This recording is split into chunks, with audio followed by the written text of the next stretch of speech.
terimalah terimalah tanda karunia Roh Kudus, damai Kristus. Maka itu damai Kristus. 1200 coba. Itu keras dan lembutnya bagaimana itu? Tergantung hempasan Roh Kudus dan dosa orang.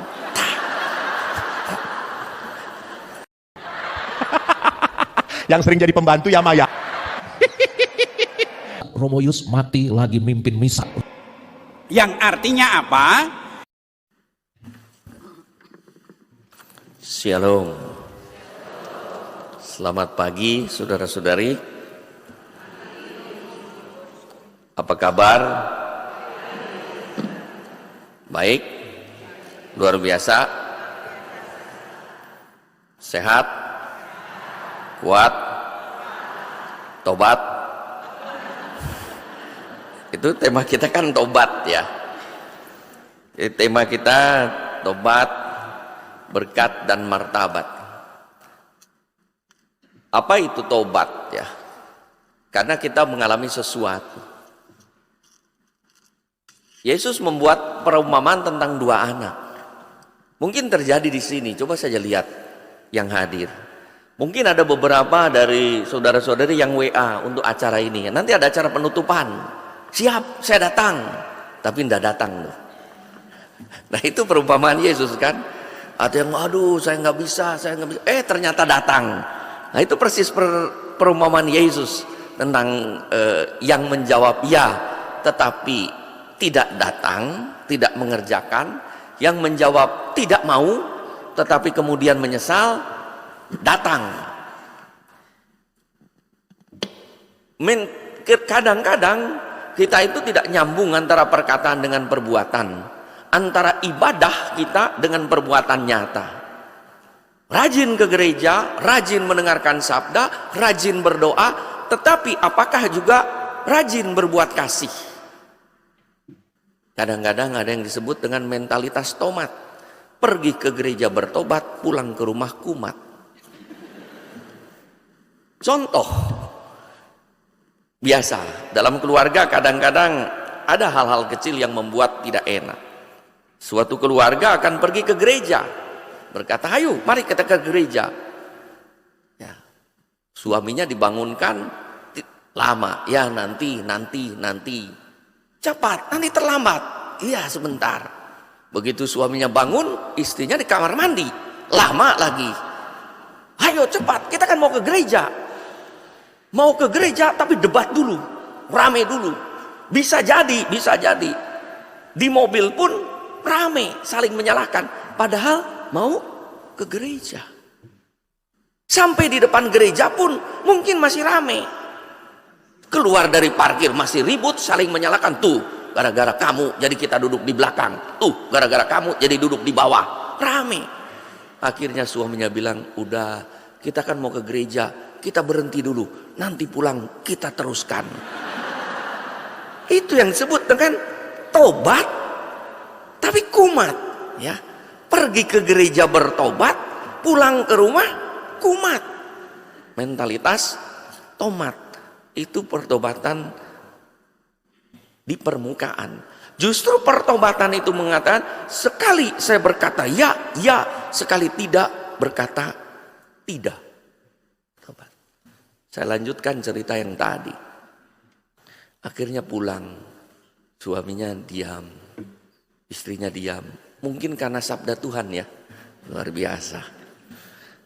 Tapi waktu romonya berkata, damai Kristus bersamamu. Mari kita saling bersalaman satu sama lain. Mulai. Ke yang sebelah kiri, damai Kristus. Ketemu suaminya, belum tobat. Padahal mau menyambut komuni. Pulang, ceritanya katanya pulang ke rumah, diam. Rupanya sudah sungguh bertobat. Tidak mempermasalahkan lagi yang lama. Malah tidak seperti biasanya. Karena itu masa prapaskah.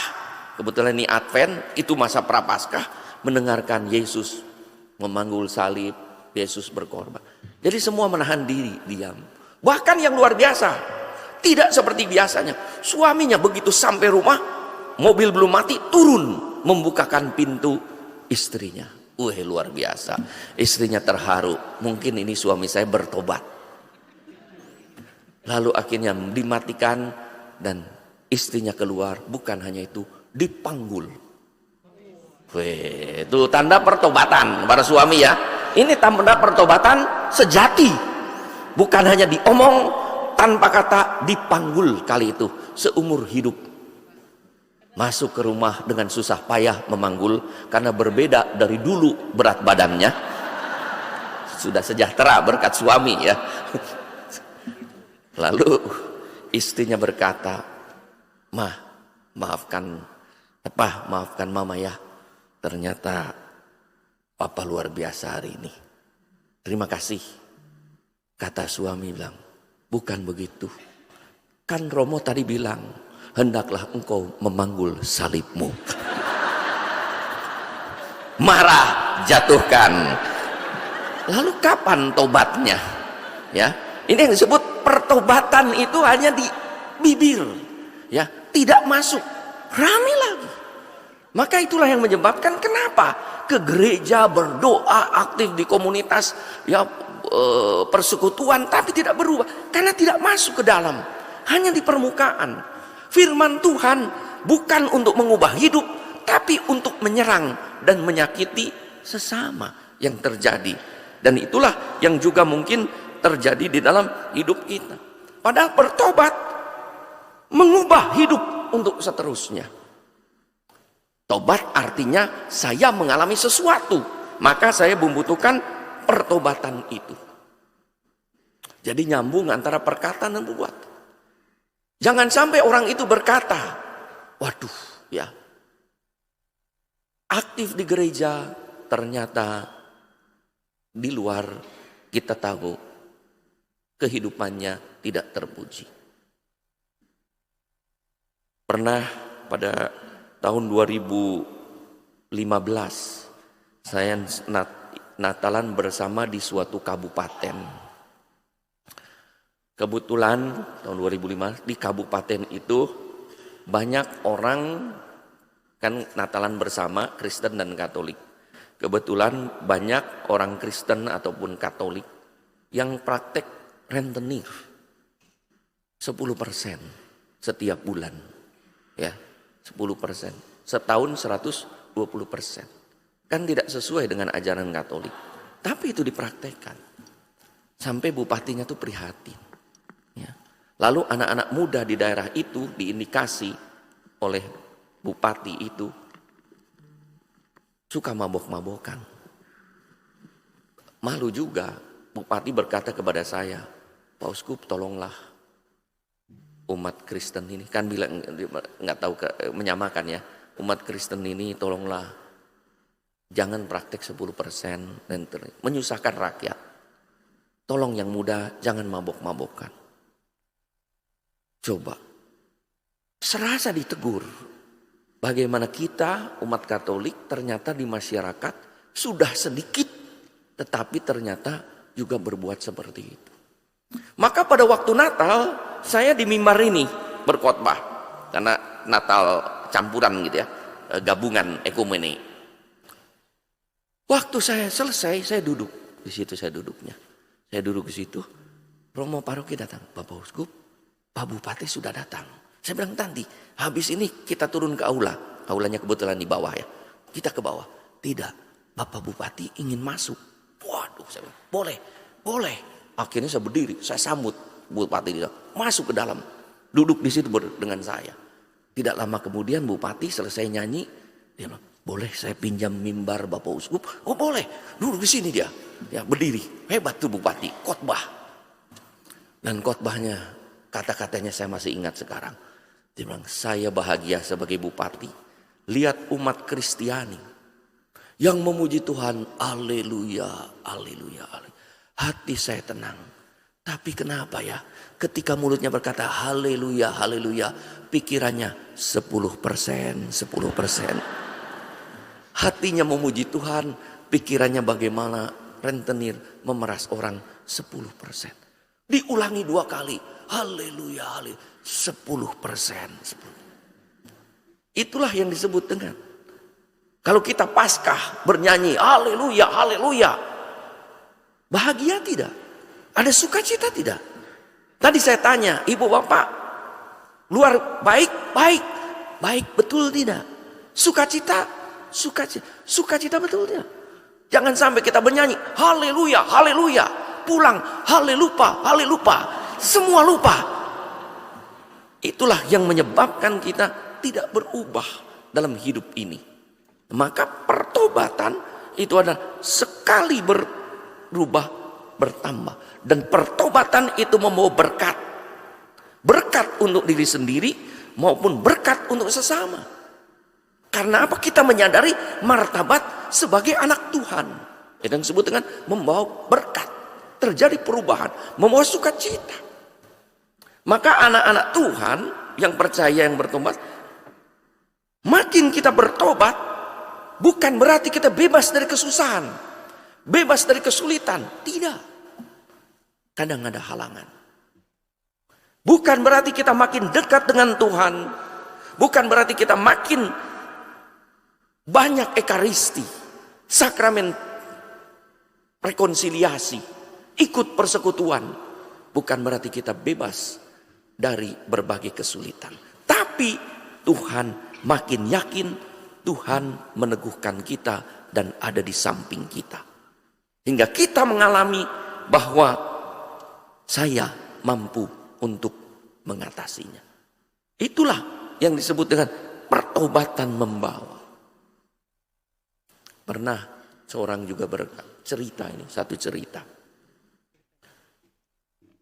Cerita tentang seorang yang bertemu dengan orang Katolik, belum Katolik. Lalu bertemu dengan orang Katolik, mungkin dari persekutuan doa ya. Bisa jadi dari Bunda Kudus gitu. Orangnya tenang, ya, orangnya tenang, orangnya baik, ya. Hidupnya keluarganya bahagia, pekerjaannya berhasil dengan baik, di masyarakat dihargai, di gereja. Lalu dia tanya temannya nih, bro, apa rahasianya kok kamu tenang? Kamu bisa sukacita. Sementara aku, hidup keluargaku berantakan. Anakku tidak hormat. Istriku tidak taat. Kenapa? Ya, itulah. Rupanya dia judi, dia mabok-mabokan. Sampai akhirnya anaknya di rumah bagaikan neraka kalau bapaknya ada. Judi, mabok, akhirnya kehilangan pekerjaan.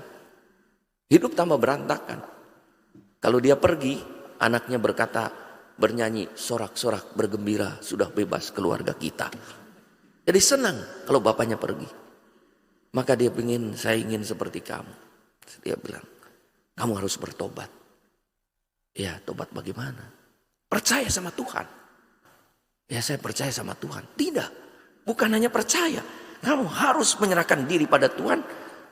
Ikut Tuhan, diubah. Bagaimana caranya? Ya, kalau mau seperti saya, belajar agama, dibaptis, baca kitab suci, ikut perayaan Ekaristi, baptis. Tapi, ya kalau mau ini caranya, tenang. Akhirnya dia mau ikut temannya karena merasa ada bukti nih bahwa temannya ini penuh sukacita. Akhirnya ikut tuh pelajaran agama tanpa diketahui anak dan istrinya. Setahun dalam perjalanan, istri anaknya heran. Ada perubahan apa? Mulai dia rajin lagi, cari pekerjaan, dapat pekerjaan, tidak judi, tidak mabok. Luar biasa. Suka diam tuh dia berdoa tanpa ada yang tahu. Dia sedang belajar agama. Dibaptis. Janjikan dibaptis pada malam Paskah. Lalu dia bilang kepada istrinya dan anaknya, nak, sama istri, nanti malam kita makan bersama. Kita makan di luar. Luar biasa. Belum pernah tuh diajak makan bersama. Ada hujan, ada angin apa? Bapaknya makin baik. Dia bilang, tidak. Saya nanti malam lahir sebagai manusia baru. Saya dibaptis. Kaget. Tapi kata istri dan anaknya, enggak apa-apa. Yang penting dia baik. Baik. Ya. Padahal dikenal dia dengan nama Semprul, karena hidupnya Semprul. Maka dipanggil Bapak Semprul. Waktu mau dibaptis, dia pakai nama Petrus. Petrus Semprul, enggak apa-apa. Itu nama lamanya Semprul, jadi nama Petrus. Lalu makan. Dia bilang, anak istriku, aku akan memimpin doa. Wih, luar biasa, memimpin doa dia. Udah dibaptis. Karena dilahirkan baru, manusia lama dikubur, manusia baru dibangkitkan. Itu yang disebut dengan pertobatan. Lalu akhirnya makan, pimpin doa. Luar biasa. Sukacita tidak cukup, istrinya kasih hadiah, bingkisan. Anaknya juga hadiah, baptis dia. Luar biasa. Dia rajin baca kitab suci, rajin ke gereja, ikut persekutuan. Bunda Kudus mungkin ya. Ikut persekutuan. Tapi berjalannya waktu, mulai penyakit lama datang lagi, yang disebut kumat.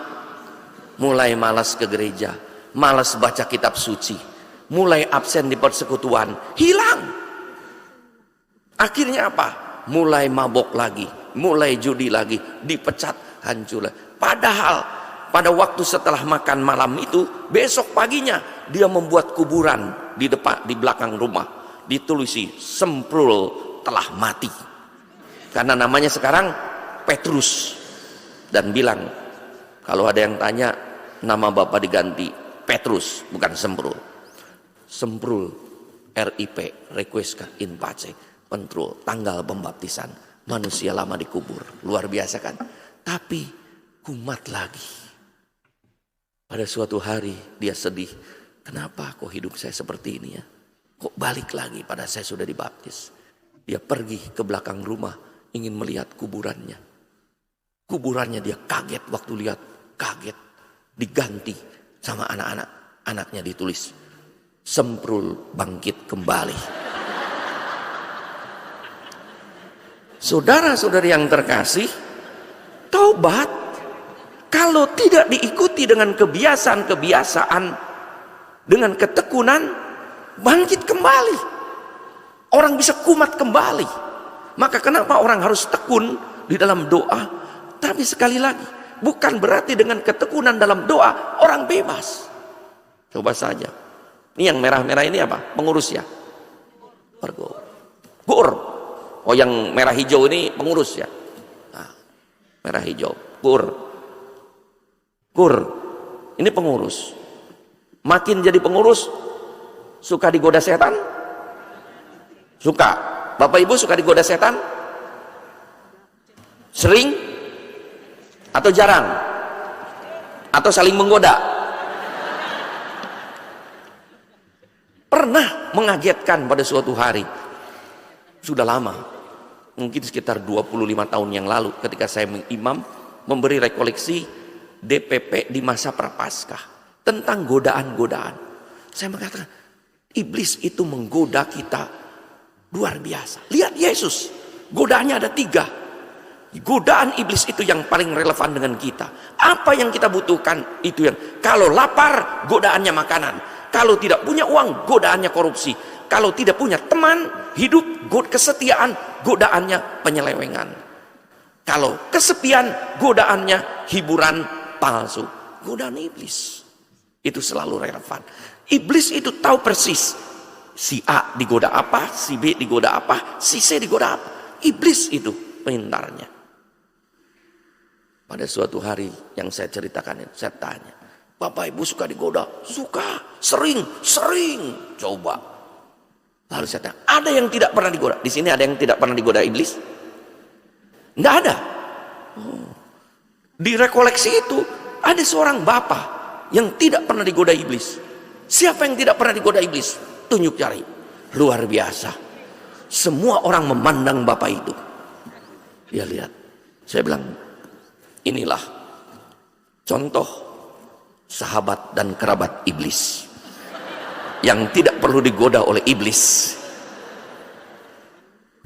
Jadi makin kita dekat dengan Tuhan, menjadi anak Tuhan, justru godaan iblis itu luar biasa. Orang yang tingkat hidup rohaninya masih biasa, iblis yang menggoda mungkin ya anak buahnya lah, kopralnya. Makin tinggi,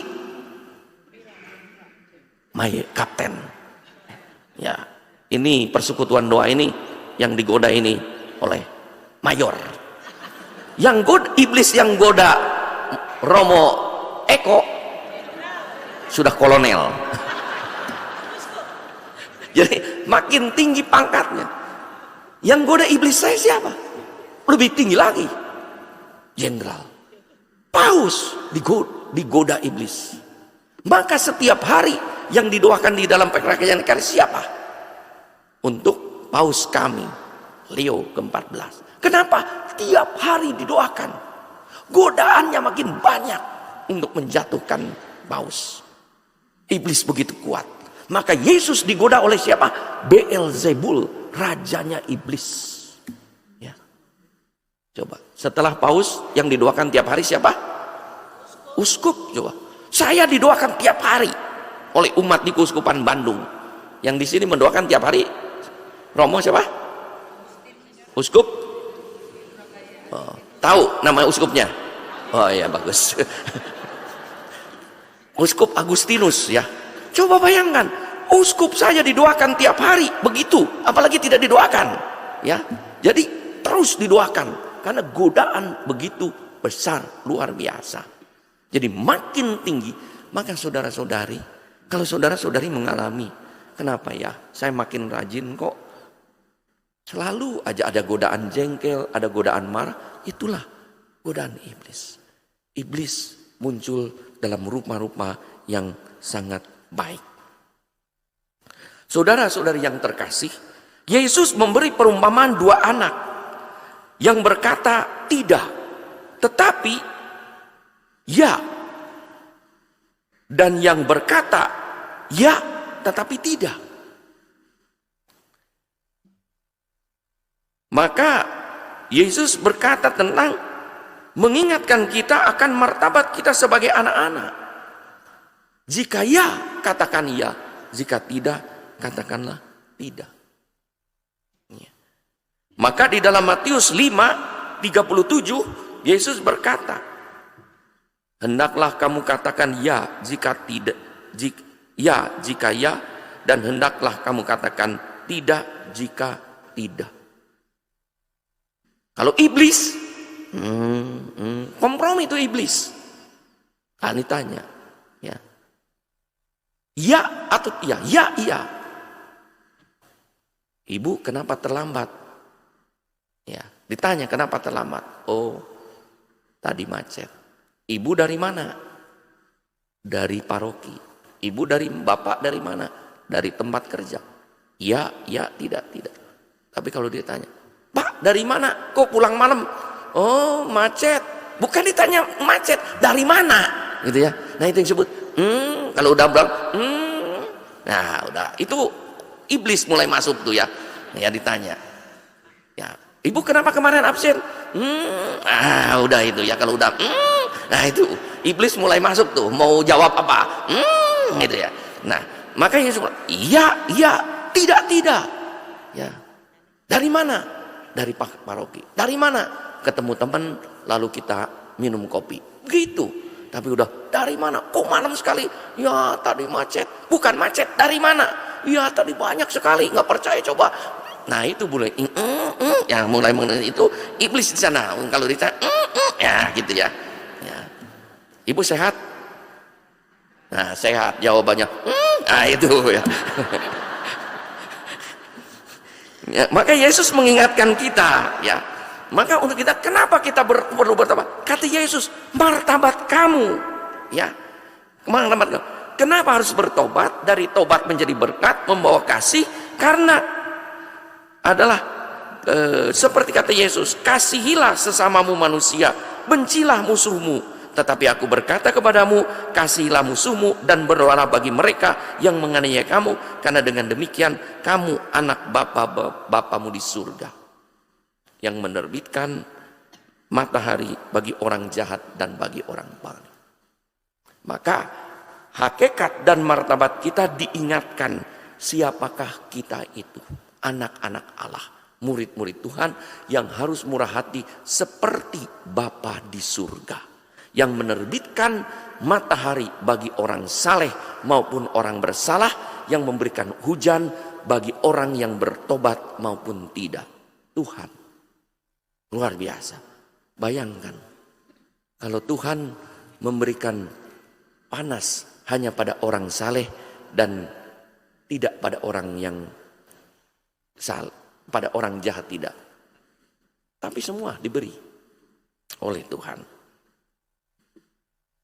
Maka yang diceritakan oleh Yesus itu, anak yang pertama itu adalah model orang yang asal omong doang. Orang Inggris bilang NATO, no action, talk only. Ya. Bahasa Jawa bilang iso khotbah, ora iso ngelakoni. Gajah diblangkoni. Ya, betul ya Bu? Nah, itu. Jadi bisa khotbah, bisa omong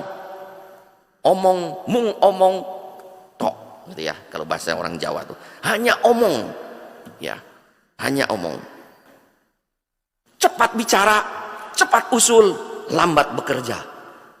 Ya, kalau usul pertama, kalau kerja belakangan. Nah, itu yang diminta oleh. Maka sedangkan yang kedua itu menolak, mungkin karena ada alasan pada waktu itu. Namun setelah itu ia sadar siapakah dirinya. Maka tobat itu adalah sadar, tahu diri dan tahu batas, siapakah saya. Saya diberi ampun oleh Tuhan, maka saya sadar diri, saya harus tobat. Tahu diri dan tahu batas di hadapan ayahnya, hingga ia pun pergi bertobat. Melakukan apa yang diminta bapaknya sesuai dengan martabat anaknya agar bisa menjadi berkat. Itulah orang-orang berdosa. Kalau kita lihat Maria Magdalena yang dibebaskan dari 7 roh jahat, sekali bertemu dengan Yesus, disentuh hatinya oleh kasih dan pengampunan Yesus, bertobat, ikut Yesus secara penuh. Itu yang dikisahkan di dalam Lukas 7, 36-50, ada seorang wanita, lalu kemudian 8, 1-4 dikisahkan Maria Magdalena yang telah dibebaskan dari 7 roh jahat. Yesus disertai dan dilayani oleh para wanita yang menyertai perjalanannya. Maria Magdalena, Maria Ibu Kusa, dan lain sebagainya, wanita-wanita. Maka mungkin itu ya yang sekarang banyak ibu-ibu yang jadi seksi konsumsi itu ya, ngajak makan romo, ngajak makan itu, mungkin ada biblisnya itu ya, ibu-ibu menyertai perjalanan Yesus. Udah dari dulu tuh ibu-ibu tuh ya, jadi itu ada biblisnya. Bu Yarvina ada biblisnya itu ya, baca itu, ibu-ibu menyertai perjalanan Yesus dengan perbekalannya. Coba ya, kasih kroket, kasih apa segala rupa tuh ya perbekalannya, rupanya biblis Bu. Jadi kalau ibu-ibu memberi makan pada pastor tuh, itu biblis Bu, ada di sini ya. 8-1-4 tuh ada tuh ibu-ibu yang menyertai Yesus, para wanita. Tapi itu juga bisa jadi godaan ya. Bisa, karena kan iblis itu muncul dalam rupa yang baik. Ya, godaan iblis tuh. Jadi bukan dalam rupa yang buruk. Maka salah kalau orang digambarkan iblis itu seperti apa? Bertanduk, ya. Apa lagi? Apa? Ya, terus? Ya, luar biasa, apal sekali ya. Apal sekali keluarga itu ya. Ya, pakai trisula menakutkan, salah. Coba bayangkan, bagaimana iblis mau menggoda tampil dalam rupa yang menakutkan, lari. Kita lari. Maka tampil kalau digambarkan secara fisik, ya, tampil dalam rupa yang cantik dan menawan, tampan dan mempesona, itu godaan. Sesuatu yang ingin kita nikmati, kita raih, membuat senang dan tenang, tapi kemudian menjatuhkan. Maka di beberapa tempat saya berkata ya, memberi makan Romo Paroki bagus? Bagus nggak? Bagus, masa jelek? Memberi makan uskup? Lebih bagus lagi. Tapi ibu-ibu ingat, memberi makan terus-terusan Romo, tapi lupa memberi makan suami, godaan iblis. Berantakan, ribut, ya. Jadi itu yang harus hati-hati cermati. Iblis aktif di gereja bagus? Bagus. Tapi aktif di gereja, keluarga berantakan, iblis masuk di situ. Aktivitas di gereja harus membuahkan yang betul tuh, membuahkan berkat pada keluarga, pada komunitas, pada tempat yang lebih besar lagi. Baru itu buah pertobatan yang membawa berkat. Kalau tidak, kita dijadikan oleh iblis untuk menghancurkan komunitas-komunitas yang baik. Itu kan ya? Matius kita lihat yang bertobat dengan bagus. Matius kata, ikutlah aku. Di dalam Matius 9:13. Luar biasa Matius itu. Siapa Matius? Tukang cukai yang hidupnya sudah enak, tetapi tidak mengalami kebahagiaan. Duduk, datang Yesus langsung beranjak, dan kemudian Matius menjadi penulis Injil Matius. Sekali bertobat, terus bertobat, tidak pernah kembali menengok ke belakang. Itu yang disebut dengan pertobatan. Matius berarti, nama Matius, rahmat Tuhan. Ya, berkat Tuhan. Bagaimana berkat Tuhan menjadi ganjalan bagi hidup bermasyarakat. Maka begitu Yesus, dia duduk, tempat duduk itulah yang membuat Matius akar masalahnya tidak bahagia. Begitu Yesus lewat Matius, Yesus berkata, ikutlah aku. Matius langsung beranjak dan ikut Tuhan.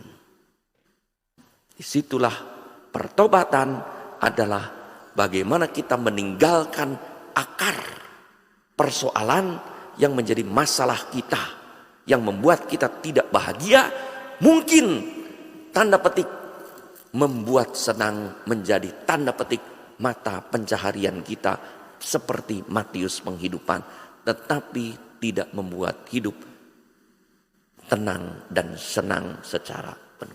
Matius. Zakheus contoh yang ketiga.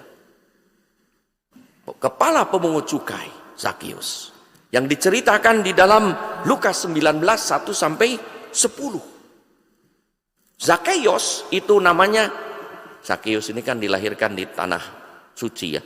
Kalau dilahirkan di Surabaya, Zakheus itu namanya si soleh. Betul. Itu artinya saleh. Zakheus itu soleh. Tapi karena di sana ya jadi Zakheus. Dari sini namanya saleh, si saleh itu Zakheus. Coba, Zakheus si saleh di hadapan umatnya disebut sebagai pendosa. Maka pemungut cukai kan orang berdosa. Pelacur, pemungut cukai yang diceritakan oleh Yesus hari ini kan pendosa. Nah, Zakheus itu bukan hanya pendosa, rajanya pendosa, kepala pemungut cukai. Situasi Zakheus luar biasa yang membutuhkan pertobatan, jauh dari Tuhan. Zakheus tidak bahagia. Si saleh berbuat salah. Jadi ya, ibarat namanya harta raharja. Sudah harta raharja, melarat, kan tidak sesuai dengan namanya harta. Padahal ibunya dulu berkata nama nanti harta raharja atau Basuki Rahmat. Sudah Basuki Rahmat juga, hidupnya sengsara, tidak sesuai. Nah persis ini, saya saleh, hidupnya tidak saleh. Ketemu dengan Yesus. Yosua artinya the Lord is my salvation. Tuhan adalah penyelamatku. Yosua, Yesus itu. Maka Yesus penyelamat, namanya selamat, penyelamat, hidupnya melakukan penyelamatan. Dan bertemu dengan Zakius, hanya orang inilah yang dapat menyelamatkan. Ketemu. Ada 2 rintangan untuk ketemu Yesus. 1, badannya pendek. 2, orang banyak. 2 rintangannya. Badan pendek, kemanapun tetap pendek. Iya, saya duduk di sana, naik ke situ, duduk di sini, tetap pendek. Karena apa? Badannya pendek. Ada kelemahan melekat dalam diri yang orang kemanapun tetap lemah karena ada dalam diri. Maka harus diperbaiki. Ya, kelemahan itu harus diserbat. Maka orang sombong dipindah kemanapun akan sombong. Orang iri dipindah kemanapun iri. Irinya di dalam hati. Ya. Orang culas di kemanapun pun culas. Di tempat kerja culas, di rumah culas, di gereja pun culas. Karena culasnya ikut. Yang harus diperbaiki, culasnya itu diatasi. Yang kedua, orang banyak. Ya. Misalnya, malas, itu kan dalam diri. Malas terus. Ya. Malas, ya. Diajak apapun, malas. Malas gitu ya. Doa malas, ke gereja malas, ajak makan malas, tidur malas, mau jadi apa gitu ya, malas terus, ikut terus. Maka itu yang harus diperbaiki. Setelah itu orang banyak, itu ada rintangan-rintangan dari luar yang menyebabkan kita tidak ketemu Yesus. Maka orang harus bertemu dengan Tuhan, mengatasi. Zakius, badan orang banyak diatasi dengan berlari. Setelah berlari, badan pendek diatasi dengan naik. Sehingga di atas, Yesus berkata, sehingga dilihat oleh Yesus, ia bisa melihat Yesus, Yesus bisa melihat dia. Dan Yesus berkata, Zakius, segeralah turun, sebab aku akan menumpang di rumahmu. Ya. Apa yang terjadi? Buah dari pertobatan yang disebut rahmat. Zakius bilang, Tuhan, siapa yang telah aku rugikan akan kuganti 4 kali lipat. Tidak diminta oleh Tuhan. Buah pertobatan langsung. Itu yang disebut dengan buah pertobatan konkret. 4 kali lipat. Padahal dalam tradisi Yahudi 3 kali cukup. Dia menambahkan 4 kali lipat. Lebih dari itu tidak diminta oleh Yesus. Setengah dari milikku akan kubagikan kepada orang miskin. Luar biasa. Yang tadinya memeras. Yang tadinya mengambil orang lebih dari itu. Pertanyaannya, setelah bertemu dengan Yesus, Zakius tetap kepala pemungut cukai atau tidak? Tetap kepala pemungut cukai atau tidak? Apa? Tetap? Tetap. Tidak? Tidak apa tetap? Ya, tergantung pastor parokinya, nggak apa-apa. Jadi tetap apa tidak? Hah? Ya, saya tidak tahu, tidak diceritakan juga di situ. Nggak usah nambah-nambah ya. Memang tidak diceritakan di situ apa dia tetap apa tidak. Injil selesai di situ, sudah selesai. Tidak ada ceritanya lagi, ya. Tapi yang luar biasa, seandainya dia tetap pemungut cukai, tetap kepala pemungut cukai, seandainya bisa tidak dia pemungut cukai? Murid Tuhan bertobat, dia tetap pemungut cukai. Bisa? Bisa. Maka di dalam Lukas, ya, ketika Lukas 2 itu ketika Yohanes Pembaptis ditanya oleh para siapa? Oleh orang-orang banyak, oleh tentara. Lalu ada juga yang bertanya, itu adalah pemungut cukai. Lalu pemungut cukai itu bertanya, Guru, apa yang harus kami lakukan? Lalu Yohanes berkata kepada pemungut cukai itu, jangan menarik lebih daripada apa yang wajib kamu ambil. Jadi boleh, setelah bertemu dengan Yesus, Zakius boleh tetap menjadi kepala pemungut cukai. Tapi sekarang pemungut cukai yang ramah, yang murah hati. Ada orang yang duduk-duduk misalnya di situ untuk memasuki kota harus bayar cukai. Dia bilang, kenapa duduk-duduk? Kami tidak punya uang Pak Sakius. Enggak apa-apa, masuk. Lah kami tidak bisa punya. Enggak apa-apa, nanti saya bayari. Loh kok sekarang berubah? Sudah murid Yesus, masuk. Nah begitu. Jadi tidak harus berubah mata pencaharian, kecuali mata pencaharian itu per se tindakan yang jahat. Mencuri, merampok, ya. Nah itu tindakan yang harus berubah. Tapi kalau tukang pajak netral tuh, ya. Banyak tukang pajak yang baik juga, ya, yang Kristiani, yang sesuai dengan nilai-nilai Kristiani, menjalankan, tidak memeras, tidak lebih dari ketentuan, yang memberi jalan banyak. Itu untuk kesejahteraan untuk negara perlu juga. Nah justru pertemuan dengan Yesus bisa menyebabkan Zakius menjadi orang yang sungguh baik, menjadi orang yang sungguh terhormat. Lalu mungkin orang berkata, itu tobat. Maka tobat apa? Harus doa. Kalau ada orang yang membutuhkan, doakan. Jangan disudutkan, jangan disingkirkan. Tapi apa yang harus kita lakukan? Doakan dia. Mungkin orang berkata, Bapak Uskup, orang ini sudah saya doakan terus menerus, sudah saya intensi misakan, sudah tidak berubah-ubah. Tidak apa-apa, doakan terus. Aduh gimana lagi? Tidak apa-apa. Kalau nggak bertobat-tobat nggak apa-apa. Pakai saja saya bilang sabda Yesus. Jenis ini hanya bisa dilakukan dengan doa dan puasa. Nggak bisa nggak tobat-tobat itu dah.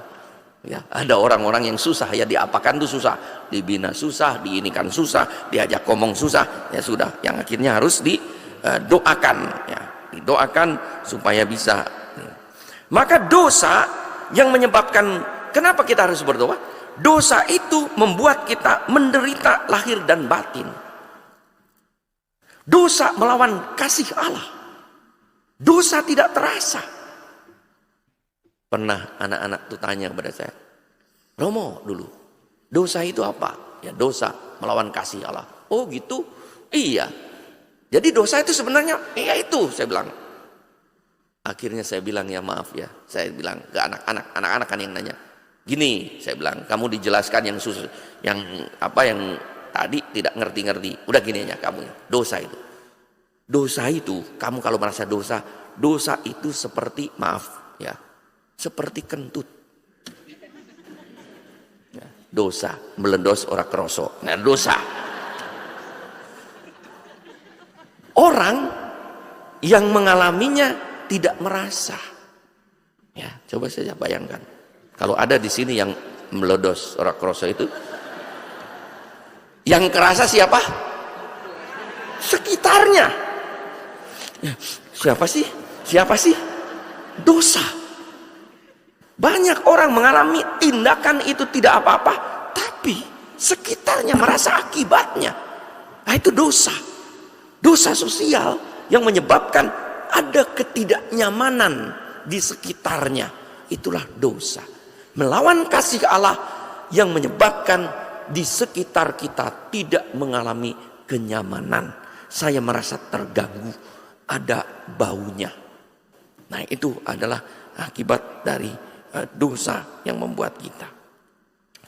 Maka kita diingatkan oleh Tuhan, martabat kita itu anak-anak Allah. Ya. Maka Yesus berkata, hendaklah kamu berbuat kasih, supaya dengan demikian orang akan tahu bahwa kamu adalah murid-muridku kalau kamu saling berbuat kasih satu sama yang lain. Saudara-saudari yang terkasih, Yesus hadir di hadapan kita ya, untuk membantu kita. Temanya tadi sudah ada di sini. Sudah terlalu panjang, mungkin baik saya berhenti ya. Tadinya Ibu Ervina bilang berapa? Saya bilang, Bu, berapa lama? 2 jam katanya. Wah, jangan 2 jam, Bu. Nggak apa-apa katanya. Umat tahan 2 jam. Iya, saya yang tidak tahan. Ya, sebagai kita akhirnya sedikit bahwa mungkin gini sekarang dalam perumpamaan, siapakah kita dari 2 perumpamaan itu? Ya, siapakah kita? Mungkin kita, apakah kita anak pertama? Ya, apakah kita anak pertama yang berkata, "Ya, Tuhan," tetapi kemudian tidak melakukannya? Berapa banyak janji yang kita ucapkan? Ya. Berapa banyak janji di dalam hidup ini yang kita miliki? Janji baptis, janji penguatan, ya, janji perkawinan, kami janji imamat, sampai janji pengurus, ya, dilantik, janji DPP, ya, janji jabatan, sampai janji-janji yang kecil, janji ketemuan, janji makan, ya, janji jemput, itu janji semua, ya. Tapi berapa yang kita laksanakan? Berkata ya, kemudian apakah saya masih melakukan itu dulu? Dibaptis kita dicurahi Roh Kudus. Di krisma kita diberi, terimalah 7 tanda krisma. Bahkan tidak cukup itu, diutus kalau di Surabaya di begini atau di sini ya? Masih di sini ya. Saya tidak begini, di Bandung di begini saya. Jadi saudara diutus. Tidak begini, ya. Coba bayangkan kalau di begini ya, di Ruteng itu, Uskup Ruteng cerita pada saya, 1.200 orang sakramen penguatan. Bayangkan, terimalah 7 tanda, terimalah tanda karunia Roh Kudus, damai Kristus. Maka itu damai Kristus. 1.200 coba. Itu keras dan lembutnya bagaimana itu? Tergantung hempasan Roh Kudus dan dosa orang. Jadi Romo, saya di Bandung enggak pernah begitu, karena persis 2014 saya jadi uskup, lalu diangkatkan, lalu ketemu dengan uskup senior yang pada waktu itu mau pensiun, belum pensiun, tahun 2014, sekarang udah pensiun, udah meninggal. Nah, uskup ini cerita, ketemu langsung, ada kejadian, saya dengar lalu saya tanya, di luar Pulau Jawa, ini banyak sekali. Ini terima kasih Bapak Uskup, kan jawabannya terima kasih ya, itu yang betul kan, damai Kristus, terima kasih Bapak Uskup, terima kasih Bapak. Karena apa? Diutus sebagai orang yang diurapi oleh 7 karunia Roh Kudus untuk melawan kekuatan iblis, dipercaya oleh gereja, terima kasih, buah pertobatan. Pada suatu hari, ini cerita betul Uskup itu, damai Kristus tidak jawab terima kasih, melotot. Uskup kaget, melotot, ya, bukan pemuda, bukan oma-oma, ya, rupanya bukan melotot, kekerasan, menahan gigi palsu mau cobot. Saya bilang, saya begini saja.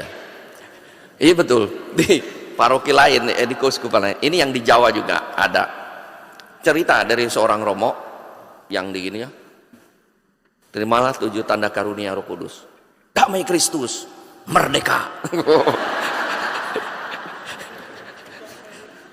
Tapi idenya, nah itu kembali ya, itu janji kita, 7 karunia saja coba.